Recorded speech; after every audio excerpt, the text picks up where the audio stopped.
उदारपुर नाम के एक गांव में गंगा नाम की एक छतरी बेचने वाली रहती थी। गंगा जो भी छतरियाँ बेचती थी वो खुद ही बनाया करती थी।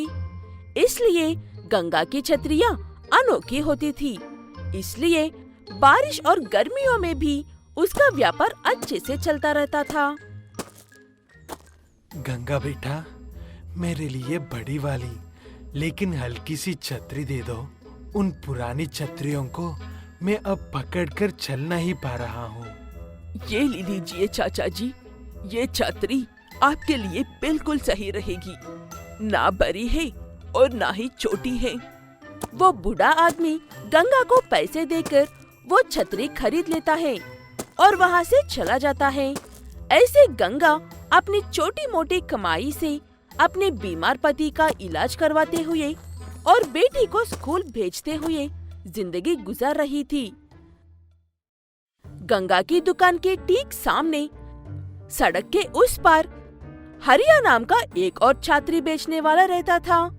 हरिया को छतरियाँ बनाना नहीं आता था, इसलिए वो शहर के बड़े बाजार में जो छतरियाँ मिलती थी वही खरीदकर लाकर बेचता था। इसलिए उसका ज्यादा व्यापार नहीं होता था और वो मन ही मन में गंगा से जलने लगता था। हर शाम को गंगा अपनी बेटी और पति के साथ मिलकर सुकून से खाना खाती थी। आज सब्जी अच्छी बनी है, क्या बात है? सब्जी तो हर रोज अच्छी ही बनती हूँ, लेकिन आपको तारीफ करना आता कहाँ है। ऐसे गंगा के घर में हर रोज खुशियाँ होती थी, लेकिन हरिया के घर में शांति और सुकून छोड़कर सब कुछ था। आज फिर से खाली हाथ लौट कर आए हो? पता नहीं किसी घड़ी में मैं तुमसे शादी की थी, जो इतना नालायक पति मिला है मुझे। मैं और भी क्या कर सकता हूँ? वो छतरी बनाना जानती है, इसलिए अपनी मर्जी से बनाकर बेचती है। मुझे छतरी बनाना आता तो शायद मैं भी वैसे ही छतरियाँ बनाकर बेचता। ऐसे जहीलों वाली बातें मत करो। बना नहीं सकते तो क्या हुआ, चुरा तो सकते हो ना। आज रात को मौका देखकर उसकी सारी छतरियाँ चुरा लेंगे। हरिया पहले तो अपनी पत्नी को मना करता है, फिर जब वो उसे फिर से डांटने लगती है तब हरिया चुपचाप अपनी पत्नी की बात मान लेता है और आधी रात को चुपके से गंगा के घर में घुसकर गंगा की सारी छतरियाँ चुरा लेता है और उन छतरियों को अपने घर ले जाकर जला देते हैं।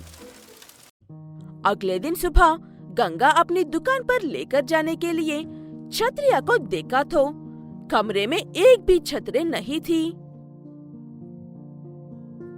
शायद पिंकी फिर से छतरियों को साफ करने के लिए बाहर लेकर गई होगी।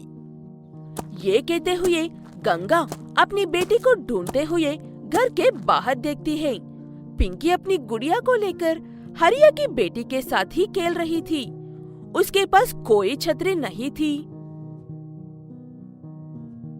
पिंकी बेटा, क्या तुमने घर से छतरियाँ बाहर निकलती आज सुबह?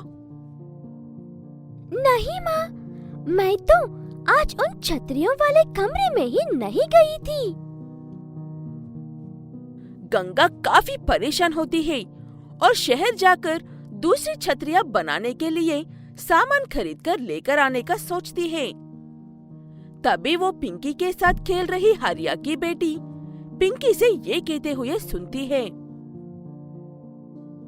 रात को माँ और पिताजी कहीं से ढेर सारी छतरियाँ लेकर आकर उन्हें ऐसे ही आग लगाकर जला रहे थे, पता नहीं क्यों। गंगा उस लड़की की बात सुनकर सब समझ जाती है और चुपचाप वहाँ से चली जाती है। जाते वक्त उसे रास्ते में हरिया नजर आता है, जो रंग बिरंगी छतरियाँ बड़े ऊंचे दाम में बेच रहा था। गंगा उसे देखकर चुपचाप वहाँ से चली जाती है।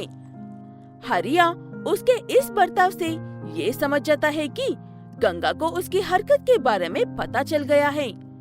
इस बार छतरियाँ बनाने का सामान लेकर लौटती है।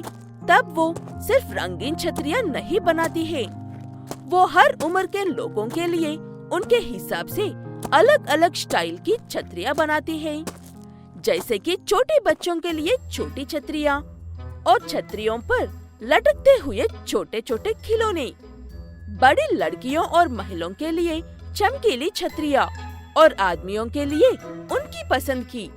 ऐसे गंगा का व्यापार फिर से रफ्तार पकड़ लेता है और हरिया की रंगीन छतरियाँ उसी के पास रह जाती है। हरिया की पत्नी उसे एक बार और गंगा के घर चोरी करने के लिए कहती है। पत्नी से डरकर हरिया फिर से गंगा के घर में घुसता है, लेकिन इस बार गंगा उसी का इंतजार कर रही थी।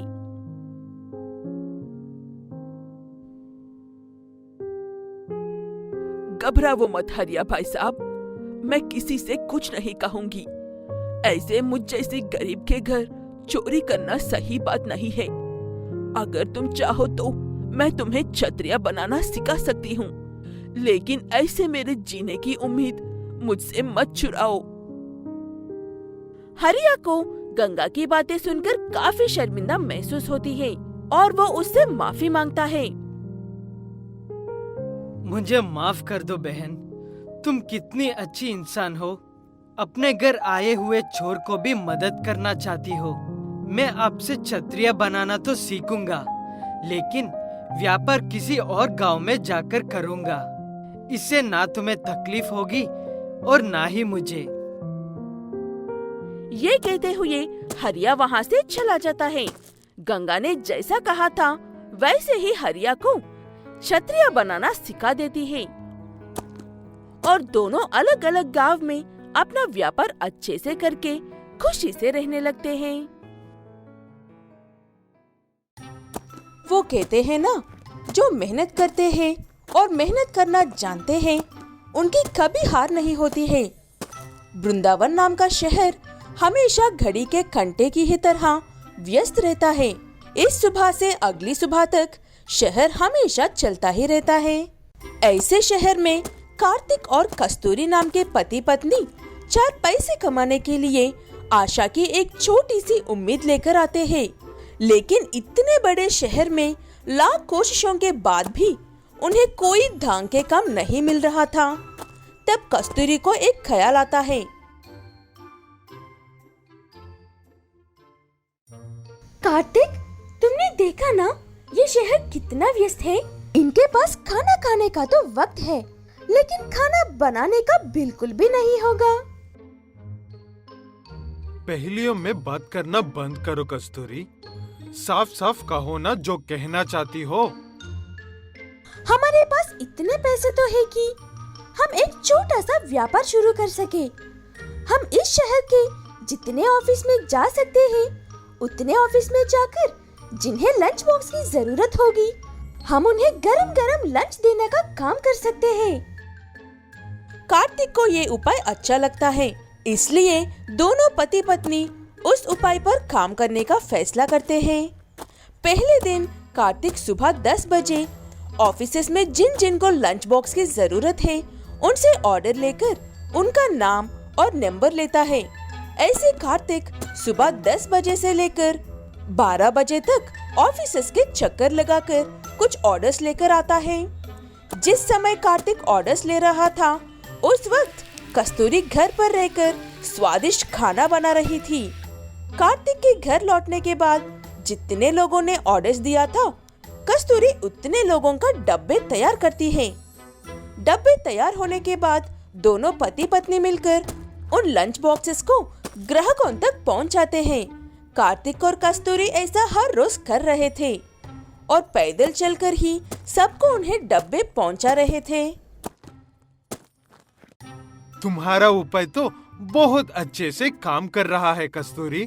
सच में ऐसा ही चलता रहा तो हम 1-2 साल में खुद का घर खरीद सकते हैं, वो भी इसी शहर में। घर बाद में खरीद लेंगे, लेकिन पहले हम एक गाड़ी खरीद लेते हैं। इतने बड़े शहर में पैदल फिरना अब मुझसे नहीं हो रहा। बस कुछ दिन और सब्र कर लो कस्तूरी, एक एक करके हमारी परेशानियां दूर हो जाएंगे। ये कहते हुए दोनों पति पत्नी एक दूसरे को हिम्मत देते हैं।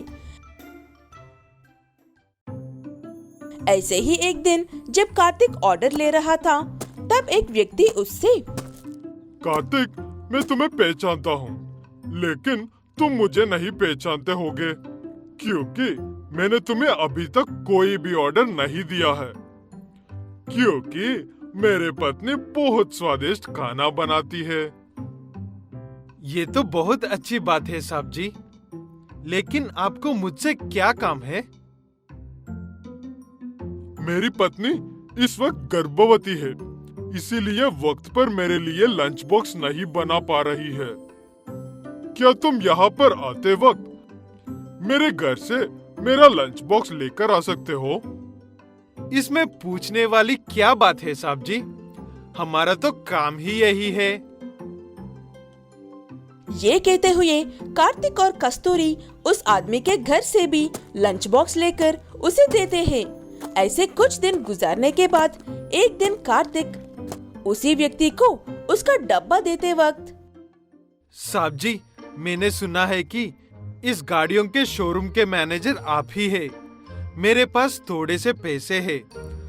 क्या आप उन पैसों से मेरे लिए एक सस्ता वाला ट्रॉली ऑटो देख सकते हो?